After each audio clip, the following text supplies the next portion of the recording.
प्रधान न्यायाधीश चोलेन्द्र शमशेर जबरा विरुद्ध महाअभियोग दर्ता। न्यायालयभित्रको गतिरोध अन्त्यका लागि प्रधान न्यायाधीश जबरा विरुद्ध महाअभियोग लगाइएको कानून मन्त्री बडको भनाई। माओवादीले सुरु गरेको सशस्त्र द्वन्द्वको 26 वर्ष पूरा, शान्ति प्रक्रिया अझै निष्कर्षमा पुग्न बाँकी। द्वन्द्वमा होमिदा देखाएको सपना पूरा गर्न माओवादी नै उदासीन भएको पूर्व लडाकुहरूको गुनासो। आगामी वर्षको नयाँ शैक्षिक सत्र जेठबाट सुरु गर्न सरकारवालाहरूको जोड। फागुन र चैतभर पठन पाठन गर्न आग्रह। युक्रेनको किभ स्थित आफ्नो दूतावास खाली गर्ने अमेरिकाको तयारी। रुसले सैन्य आक्रमण गर्ने सम्भावना बढेसँगै शान्ति सुव्यवस्था कायम गर्न युक्रेनी राष्ट्रपति जेलेन्स्कीको अपील। र शहीद स्मारक टेलिभिजन लिगमा हिमालयन शेर्पा र एनआरटीको बराबरी, एपीएफ र सङ्कटा भिड्दै। नमस्कार, कान्तिपुर डायरीका साथमा पुजनी र म पार्वता। समाचार अब विस्तारमा। प्रधान न्यायाधीश चोलेन्द्र शमशेर जबरा विरुद्ध महाभियोग दर्ता भएको छ। सत्ता गठबन्धनका सांसदले संसद सचिवालयमा आज प्रधान न्यायाधीश जबरा विरुद्ध महाभियोग दर्ता गरेका हुन्। महाभियोग दर्ता गराउनु अघि कानून, न्याय तथा संसदीय मामिला मन्त्री दिलेन्द्र प्रसाद वडुले सभामुख अग्निप्रसाद सापकोटासँग छलफल गर्नुभएको थियो। नेकपा एमाले निष्कासन गरेका 14 सांसदलाई पदमुक्त गर्न माग गर्दै सर्वोच्च अदालतमा परेको रिट निवेदनमाथि सुनवाई हुने दिनमै प्रधान न्यायाधीश जबरा विरुद्ध अभियोगको प्रस्ताव दर्ता भएको हो। प्रधान न्यायाधीश जबरा विरुद्ध नेपाल बार एसोसिएसनले करिब 4 महिनादेखि विरोधका कार्यक्रम गर्दै आएको छ। संसद सचिवालयमा महाभियोग दर्ता भएसँगै प्रधान न्यायाधीश जबराको पद स्वत निलम्बन भएको छ। उहाँ निलम्बनमा परेपछि सर्वोच्च अदालतका वरिष्ठतम न्यायाधीश दीपक कुमार कार्की कायम मुकायम प्रधान न्यायाधीश बन्नुभएको छ। यसैबीच कानून, न्याय तथा संसदीय मामिला मन्त्री दिलेन्द्र प्रसाद वडुले न्यायालयभित्रको गतिरोध अन्त्यका लागि प्रधान न्यायाधीश जबरा असफल भएकाले महाअभियोग लगाउनु परेको प्रतिक्रिया दिनुभएको छ। न्यायालयभित्रको गतिरोध अन्त्यका लागि प्रधान न्यायाधीश जबरा विरुद्ध महाअभियोग लगाइएको उहाँको भनाइ थियो। संसद सचिवालयमा सञ्चारकर्मीलाई प्रतिक्रिया दिँदै वडुले लामो समयसम्म न्यायालयमा न्यायिक प्रक्रिया र संवैधानिक प्रक्रिया अवरुद्ध हुँदा समेत प्रधान न्यायाधीश जबराले समस्या समाधानका लागि अग्रसरता नलिएको बताउनुभयो। सत्तारूढ दलका सांसदहरूले संसद सचिवालयमा चोलेन्द्र शमशेर जबरा विरुद्ध महाअभियोगको प्रस्ताव दर्ता गराउँदा अभियोगको लामो फेहरिस्त पेश गरेका छन्। जबरा विरुद्ध महाअभियोग दर्ता गराउनका लागि सत्तारूढ सांसदहरूले 21 वटा कारण प्रस्तुत गरेका छन्। 21 कारण के हुन् त? नम्बर 1, लोकतन्त्र, मानवाधिकार, जनताको न्याय, विधिको शासन, संवैधानिक सर्वोच्चता एवं स्वतन्त्र, सक्षम, निष्पक्ष र जिम्मेवार न्यायपालिकाको जगेर्ना गर्न असक्षम देखिएको। 2, न्यायपालिकाभित्र अतिशय विकृति, विसङ्गति, भ्रष्टाचार तथा निजी सम्पत्ति सरह स्वेच्छाचारी ढङ्गले देखादेखि दुरुपयोग गरेको। मुलुकको सिङ्गो न्याय क्षेत्र र कानूनको रक्षा एवं स्वतन्त्र र सक्षम न्यायपालिकाको श्रीवृद्धि गर्न पर्ने अहम दायित्व पूरा नगरेको। नम्बर 4, संविधान र स्वतन्त्र न्यायपालिकाले अपेक्षा गर्ने र गरेका कुनै पनि गुण र विशेषताहरू जबरासँग बाँकी नरहेको। नम्बर 5, संवैधानिक दायित्व पूरा गर्न असक्षम रहेको। न्यायालयको साख, इज्जत, प्रतिष्ठा, प्रभावकारिता र जनआस्थालाई श्रीवृद्धि गर्ने संवैधानिक दायित्वबाट पूर्ण रूपमा विमुख र विफल भएको। नम्बर 6, संवैधानिकता परीक्षण गर्न दायर भएका रिट निवेदनहरूको समयमै निरूपणको व्यवस्था नगरेको तथा पदीय जिम्मेवारी विपरीतका कार्य गरी न्यायालयमा विचलन ल्याएको। नम्बर 7, आफू समेत संलग्न भई विभिन्न संवैधानिक अङ्गका पदाधिकारीहरूको नियुक्ति सम्बन्धमा परेका रिट निवेदनहरूको 1 वर्षसम्म पनि प्रारम्भिक सुनवाईसम्म पनि नगरी न्यायमा गम्भीर अवरोध र विचलनको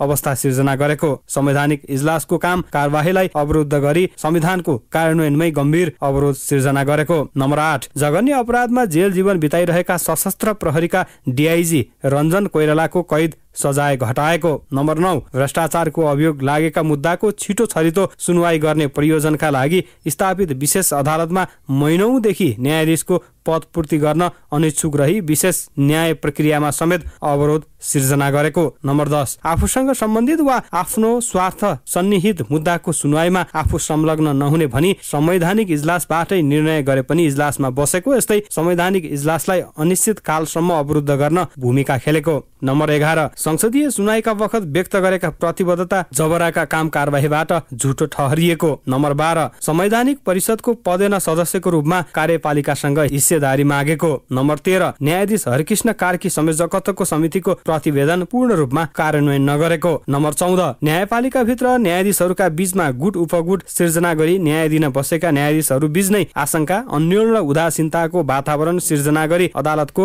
न्यायिक कार्य सञ्चालनमा बाधा अवरोध पुर्याएको। नम्बर 15 सबै तहका अदालतमा न्यायाधीशहरूको नियुक्ति गर्दा मनोमानी गरेको। नम्बर 16 भ्रष्टाचार र अनियमितता गरी अवैध सम्पत्ति आर्जन गर्ने गराउने कार्यमा संलग्न रहेको। नम्बर 17 कोरोना संक्रमित हुँदा पनि विधामा नबसी प्रचलित कोभिड संक्रमण सम्बन्धी कानूनको उल्लङ्घन गरी सर्वोच्च अदालतलाई जानी नेतृत्वविहीन बनाएको। नम्बर 18 सहकर्मीहरूले बेन्च बहिष्कार गर्दा समेत कार्यालयमा आएर हाजिर जनाएर निवास फर्कने गरेको। नम्बर 19 3 महिनादेखि सर्वोच्च अदालत लगायत सम्पूर्ण न्यायपालिका नेतृत्वविहीन तथा जिम्मेवारविहीन स्थितिमा पुर्याएको। नम्बर 20 मुलुकको कानून प्रणालीलाई दीर्घकालीन प्रभाव छाड्ने विधि शास्त्रीय महत्त्वको कुनै योगदान पुर्याउन असफल भएको। नम्बर 21 न्यायाधीशको पदलाई विवादित बनाई न्यायिक गतिरोध सिर्जना गरेको। संसदमा प्रधान न्यायाधीश चोलेन्द्र शमशेर जवरा विरुद्ध महाभियोग दर्ता भएसँगै मुलुकको राजनीति थप तरङ्गित बनेको छ। एमसीसीको विषयलाई लिएर सत्तारूढ दलबीच चर्को खिचातानी चलिरहँदा एकाएक प्रधान न्यायाधीश जवरा विरुद्ध महाभियोग दर्ता भएको हो। प्रमुख प्रतिपक्षी नेकपा एमाले महाभियोग दर्तालाई छापामार शैलीको संज्ञा दिएको छ। संसद सचिवालयमा सत्तारूढ दलका सांसदहरूले जवरा विरुद्ध महाभियोग दर्ता गराएसँगै एमसीसी केन्द्रित राजनीतिक बहस अब सर्वोच्चतिर तानिएको छ। प्रधान न्यायाधीश जवरा विरुद्ध महाअभियोगको प्रस्ताव दर्ता पछिको प्रक्रिया के हुन्छ त? संविधानको धारा 101 को उपधारा 2 मा महाभियोगको व्यवस्था छ। संविधान र कानूनको गम्भीर उल्लङ्घन गरेको, कार्यक्षमताको अभाव वा खराब आचरण भएको वा इमानदारीपूर्वक आफ्नो पदीय कर्तव्यको पालन नगरेको वा आचार संहिताको गम्भीर उल्लङ्घन गरेको कारणले आफ्नो पदीय जिम्मेवारी पूरा गर्न नसकेको आधारमा प्रतिनिधि सभामा तत्काल कायम रहेको सम्पूर्ण सदस्य संख्याको 1/4 सदस्यले प्रधान न्यायाधीशलाई महाभियोग लगाउन पाउने व्यवस्था छ। यही संवैधानिक आधारलाई टेकेर सत्तारूढ नेपाली कांग्रेसबाट पुष्पा भुसाल, नेकपा एकीकृत समाजवादीबाट जीवनराम श्रेष्ठ र नेकपा माओवादी केन्द्रका देव गुरुङ प्रस्तावक रही चोलेन्द्र शमशेर जवरा विरुद्ध महाभियोग दर्ता भएको हो। उनीहरूले 98 जना सांसदको हस्ताक्षर सहित जवरा विरुद्ध महाभियोग दर्ता गरेका हुन्। महाभियोग दर्ता भएसँगै जवराले अब दैनिक कामकाज गर्न पाउनुहुने छैन। संविधानले कुनै पनि संवैधानिक पदमा रहेका व्यक्ति विरुद्ध महाभियोग प्रस्ताव पेश गर्ने आधार र कारण विद्यमान भए नभएको छानबिन गरी सिफारिस गर्न प्रतिनिधि सभामा एक महाभियोग समिति रहने व्यवस्था गरेको छ। सो समितिमा 11 जना सदस्य रहनेछन्। सत्तारूढ दलका 3 जना प्रस्तावक रही जवरा विरुद्ध महाभियोग प्रस्ताव दर्ता गरेसँगै अब सो समितिले उजुरीमाथि छानबिन गरी महाभियोग सम्बन्धी कार्यवाहीका लागि प्रतिनिधि सभा समक्ष सिफारिस गर्नेछ।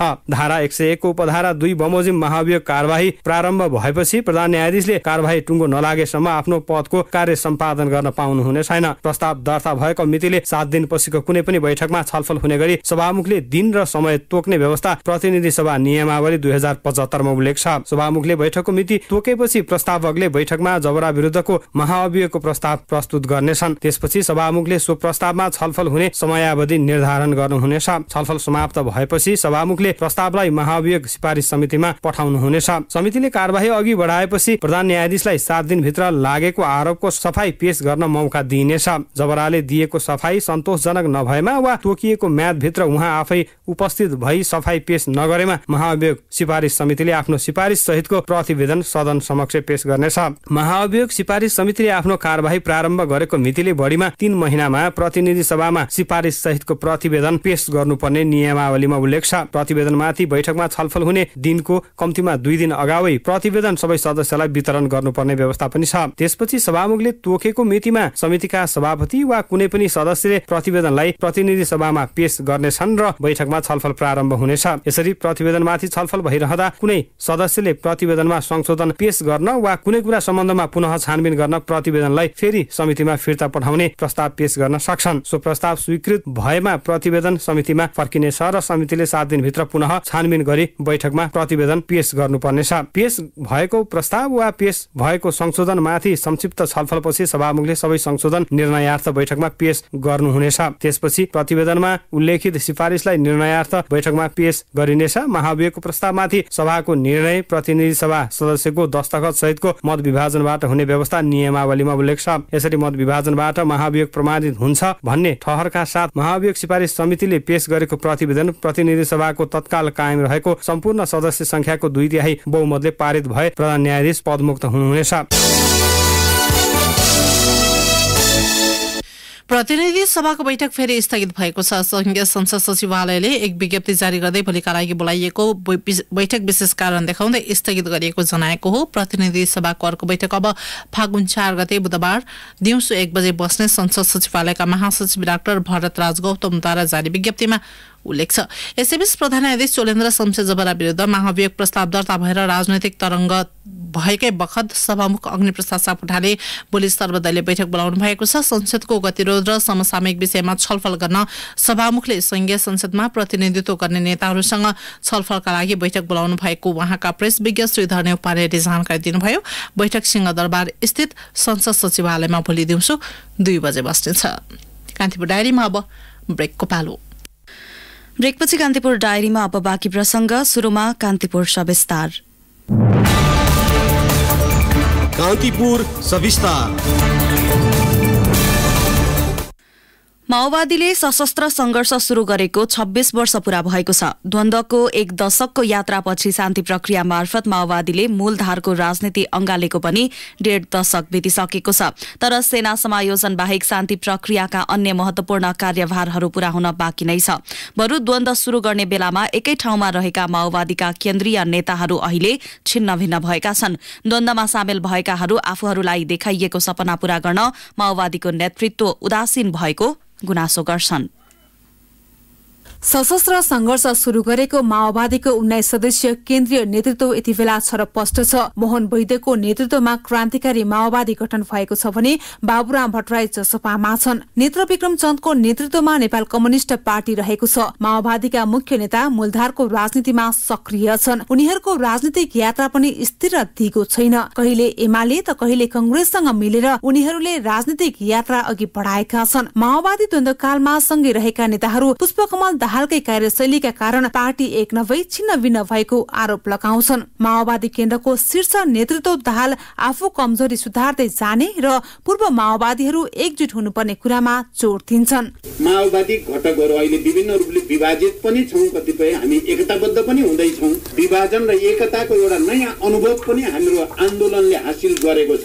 म आजको दिन ती तमाम क्रान्तिकारी साथीहरूलाई प्रतिगमनका विरुद्ध, कम्तीमा पनि प्रति क्रान्तिको षड्यन्त्रका विरुद्ध, माओवादी आन्दोलनलाई बदनाम गर्ने षड्यन्त्रका विरुद्ध फेरि एकचोटि एकताबद्ध हुन म विशेष रूपले अपिल गर्न चाहन्छु। सशस्त्र द्वन्द्वको बलमा राजतन्त्रको अन्त्य र गणतन्त्रको उदय भएको माओवादीका नेताहरूको बुझाइ छ। गाउँ गाउँसम्मका जनतामा राजनीतिक चेतनाको स्तर उकास्न सशस्त्र द्वन्द्वले महत्वपूर्ण भूमिका खेलेको माओवादी नेता हरिबोल खजुरेल बताउँछन्। समाजवादको यात्रा अझै बाँकी रहेकाले पूर्व माओवादी नेताहरू पुनः एकजुट हुनुपर्ने अध्यक्ष दाहालको भनाइमा उनी पनि सहमति जनाउँछन्। महाधिवेशनबाट हाम्रो कमीलाई करेक्सन गर्ने र सबै क्रान्तिकारीहरू पूर्व माओवादी लगायत सबै क्रान्तिकारीलाई एक ठाउँमा ल्याउने र जनयुद्धको जो एउटा स्टेप त सफल भयो, तर समाजवादको यात्रा जुन छ त्यो अझै सफल भएको छैन। त्यो कार्यभार बाँकी पूरा गर्नको लागि सबै क्रान्तिकारीहरू, वामपन्थीहरू र पूर्व माओवादीलाई एक ठाउँमा ल्याउनु जरुरी छ। त्यतातिर नै हामी पहल गरिरहेका छौँ। पूर्व माओवादीहरूलाई एक ढिका बनाउने प्रयास भइरहँदा द्वन्द्वकालमा होमिएका योद्धाहरू,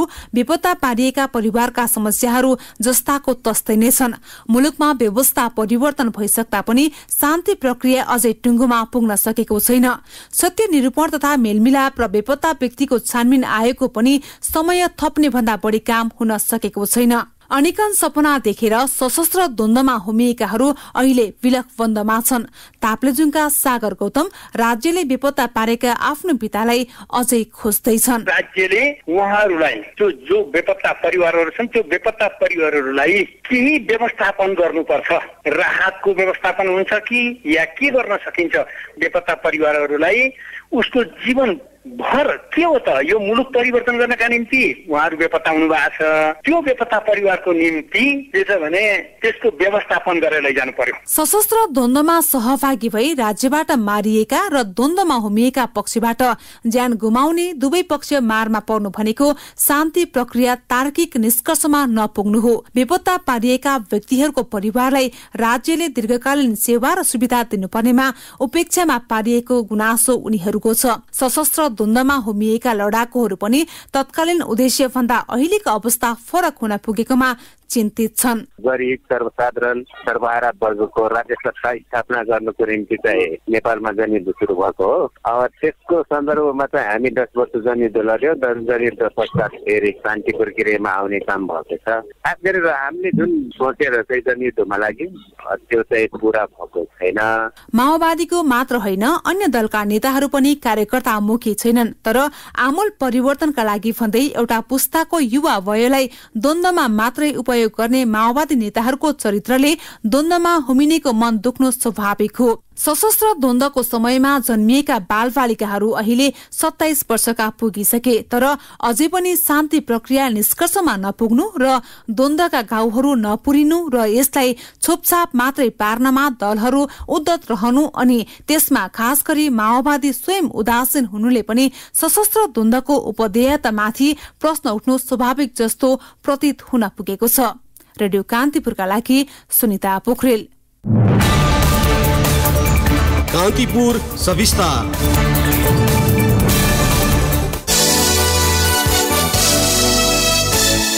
आगामी शैक्षिक सत्र जेठबाट शुरू गर्न सरकारवालाहरूले जोड दिएका छन्। शिक्षा पत्रकार सञ्चाल इजोनले काठमाडौँमा आयोजना गरेको अन्तर्क्रियामा उनीहरूले आज फागुन 1 गतेदेखि नै विद्यालय भौतिक रूपमा खुला भएसँगै 2 महिनामा पठन पाठन सकेर आगामी जेठबाट शैक्षिक सत्र शुरू गर्न जोड दिएका हुन्।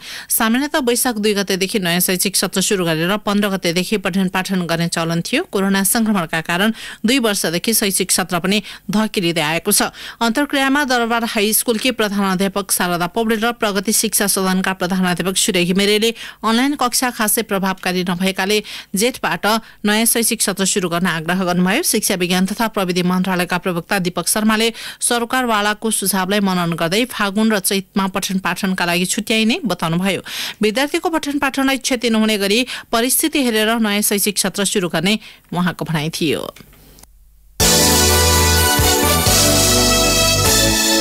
कोभिड-19 संक्रमण ओह्रालो लागे पनि जोखिम कायमै रहेको भन्दै स्वास्थ्य तथा जनसंख्या मन्त्रालयले स्वास्थ्य मापदण्ड कडाइका साथ अपनाउन आग्रह गरेको छ। नेपालमा माघको पहिलो साता उच्च बनेको तेस्रो लहरको कोभिड-19 संक्रमण घटेर 500 को हाराहारीमा झरेको छ। त्यस बखत एकै दिन 1000 बढीमा देखिएको संक्रमण अहिले आएर 500 को हाराहारीमा पुगेको हो।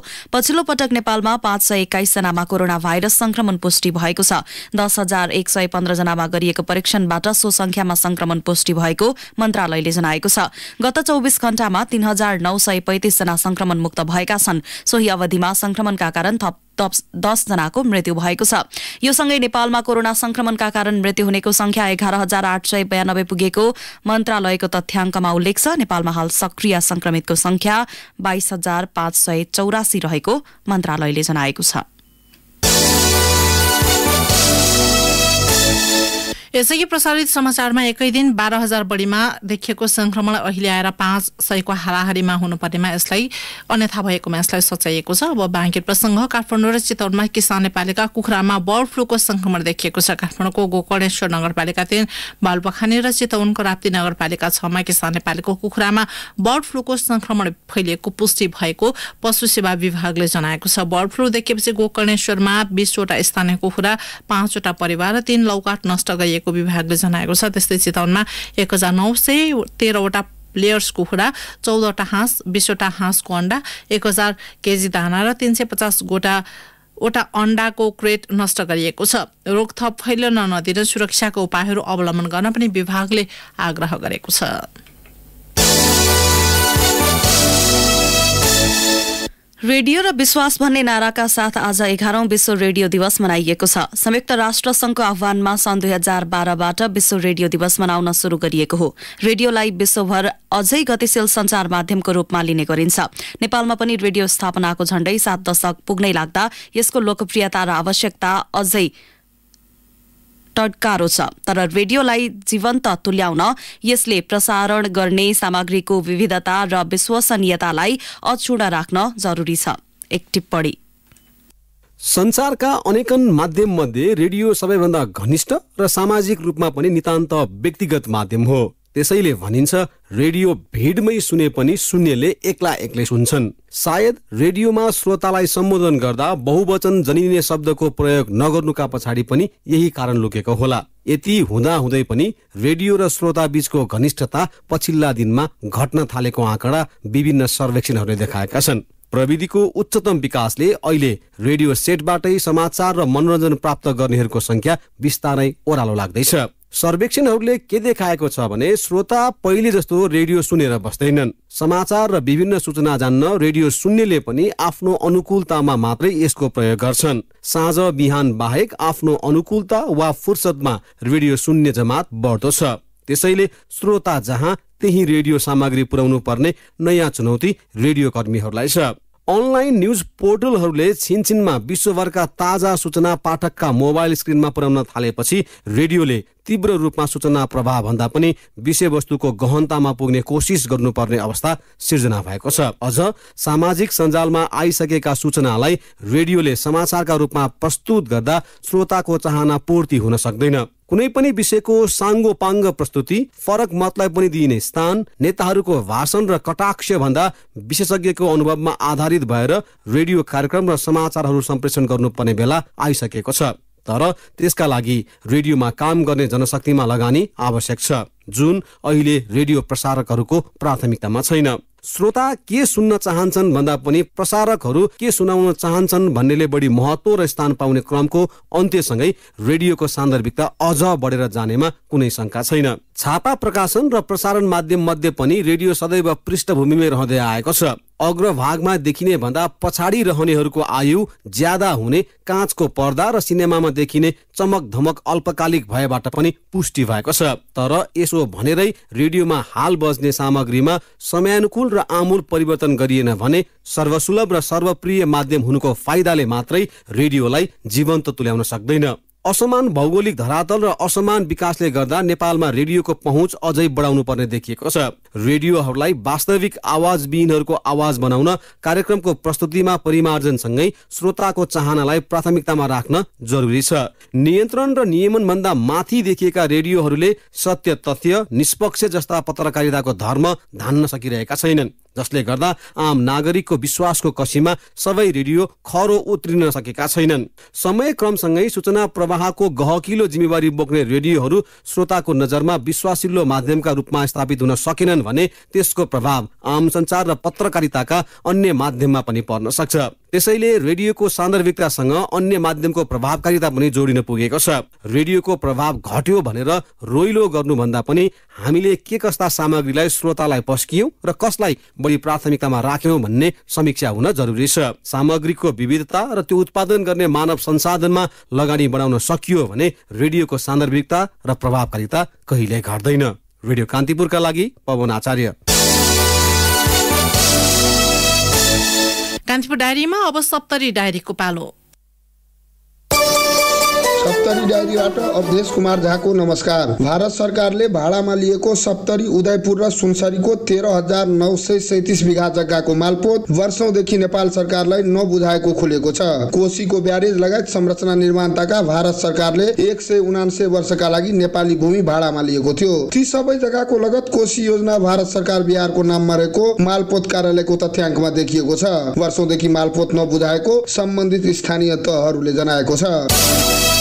शिलान्यास भएको 7 महिना बितिसक्दा पनि रामराजा प्रसाद सिंह स्वास्थ्य विज्ञान प्रतिष्ठानको निर्माण सुरु हुन सकेको छैन। सरकारी उदासीनताका कारण प्रतिष्ठान निर्माणका लागि चालु आर्थिक वर्षमा बजेट छुट्याइएको भए पनि निर्माणको काम सुरु हुन नसकेको हो। संघीय सरकारले प्रतिष्ठानका लागि राजविराज नगरपालिका 10 बिरोलमा 62 बिघा जग्गा दिने निर्णय गरेपछि गत असार 22 गते तत्कालीन प्रधानमन्त्री केपी शर्मा ओलीले भर्चुअल माध्यमबाट प्रतिष्ठानको शिलान्यास गर्नुभएको थियो। आउँदो वैशाख 30 गतेका लागि स्थानीय तहको निर्वाचनको मिति घोषणा भएसँगै सप्तरीमा राजनीतिक गतिविधिले तीव्रता पाएको छ। राजनीतिक दलका नेता कार्यकर्ताहरू ग्रामीण क्षेत्रमा कार्यक्रमलाई प्राथमिकता दिएका छन्। अहिले टोल बस्ती र चोकचोकमा आगामी निर्वाचनका सन्दर्भमा छलफल सुरु भएको छ भने पार्टीबाट विभिन्न पदमा टिकट पाउन आकांक्षीहरूले दौडधुप बढाएका छन्। यसैगरी मतदाताहरूको जोड घटाउ समेत सुरु भएको छ। पछिल्लो समय सप्तरी जिल्लामा भइरहेका गम्भीर अपराधका घटनाहरू अनुसन्धानमै सीमित भएको छ। घटनाको लामो समय बितिसक्दा पनि प्रहरी अझै अनुसन्धानमा सीमित भएको छ भने हत्यामा संलग्नहरूलाई कानुनी दायरामा ल्याउन सकिएको छैन। जिल्ला प्रहरी कार्यालय सप्तरीका प्रवक्ता डीएसपी माधव प्रसाद काफ्लेले हत्याका यी घटनाहरूमा अनुसन्धान भइरहेको पुरानै प्रतिक्रिया दोहोर्याउनु भयो। उहाँले केही घटनामा अनुसन्धान अन्तिम चरणमा पुगेको बताउँदै चाँडै संलग्नहरू पक्राउ गरिने बताउनु भयो। अवस्था सप्तरीलाई आजलाई यति नै। अवधेश कुमार झा बिदा माग्छु। नमस्कार। जिल्ला डायरीपछि कान्तिपुर डायरीमा पुनः ब्रेकको पालो।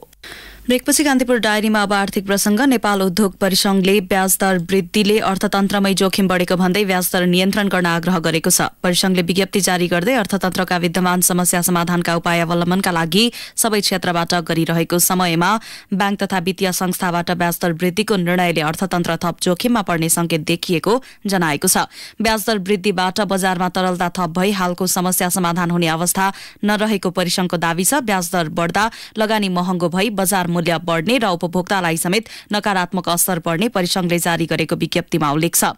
वर्तमान अवस्थामा शिथिल भएका उद्योग व्यवसाय थप कमजोर बन्ने भएकाले मुलुकको अर्थव्यवस्था जोगाउन सचेत हुनुपर्नेमा परिसंघले ध्यानाकर्षण गराएको छ। कारोबारको पहिलो दिन आज धितो पत्र बजार उच्च अङ्कले ओह्रालो लागेको छ। शेयर कारोबार मापक नेप्से परिसूचक आज 101.24 अङ्कले घटेर 2732 बिन्दुमा पुगेको छ। नेप्सेमा आएको भारी गिरावटले परिसूचक 2700 अङ्कमा झरेको छ। नेप्से उच्च अङ्कले घटे पनि झन्डै 6 अर्ब रुपैयाँ बराबरको कारोबार भएको छ। नेप्सेमा आज कुल 227 कम्पनीका 81,000 कारोबारबाट 1,16,61,000 किता शेयर किनबेच भए, जस अन्तर्गत 5 अर्ब 97 करोड 72 लाख रुपैयाँ बराबरको कारोबार भएको छ।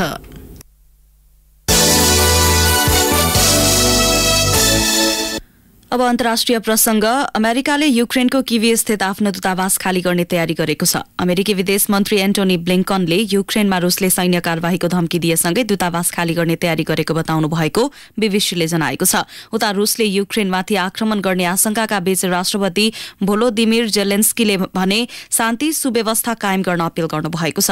राष्ट्रपति जेलेन्स्कीले भागदौडको माहौल सबैभन्दा ठूलो दुश्मन रहेको उल्लेख गर्नुभएको छ।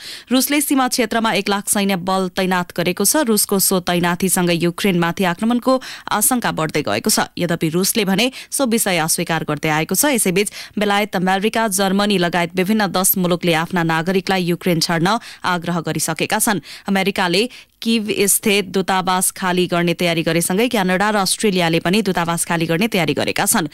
युक्रेन संकटको विषयलाई लिएर अमेरिकी राष्ट्रपति जो बाइडेनले रुसी राष्ट्रपति भ्लादिमिर पुटिनसँग टेलिफोन सम्पर्क गरी रुसले युक्रेनमाथि सैन्य कार्यवाही गरे गम्भीर नतिजा भोग्नुपर्ने चेतावनी दिनुभएको छ।